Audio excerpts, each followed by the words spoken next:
The construction engineering industry has been panned for a long time because of its poor predictability, poor productivity, way behind in improvements in productivity and technology adoption. This leads to a continuous problem of project overruns, cost and schedule overruns. So let's define predictability. Instead of focusing on the outcome, it's about when the outcome was first known, how early in the project cycle it was first known.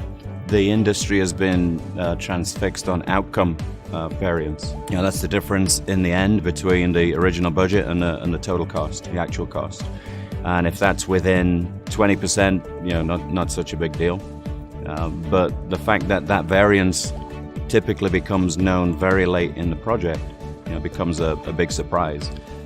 Executives don't like surprises. So when those things happen, it undermines the credibility of the organization, of course, undermines the business case. They are reporting in many cases to shareholders.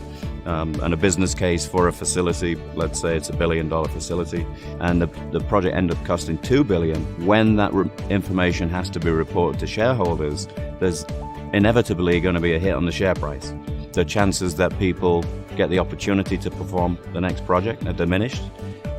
And for contractors, it's the chances that they'll win the next big job with an owner-operator are diminished. So in terms of transparency of reporting, which is critical for every executive, this timeliness of reporting is very important. These are significant consequences for owners and EPCs and contractors alike. As an owner, you've really got to have a good upfront estimate and then get into a practice with underlying capability, technology, people, process, to make sure that you understand the real accuracy of the initial estimate and flow that through the life cycle, constantly updating the forecasts, and again being transparent about reporting those forecasts, not just leaving it to project teams to make a decision and hoping that things will start to get better.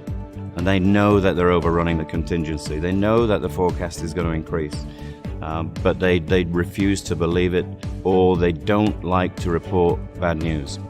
So they just keep on hoping that things turn around 50% through the project, 60, 70, and eventually they just can't hold the floodwaters back anymore. Dam breaks, they've got to report that bad news. And of course, that's where the pain of optimism bias kicks in.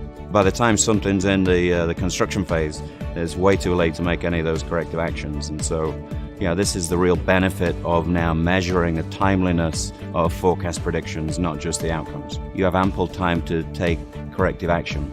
That, in effect, should reduce the final cost. It's really about credibility, right? You could even say career path. What do you want to be known as? Somebody who delivers projects effectively on time and on budget, or somebody who habitually is late and over budget by more than 20%. I think the former are more likely to be promoted and enjoy a healthier career and all the benefits that flow from that.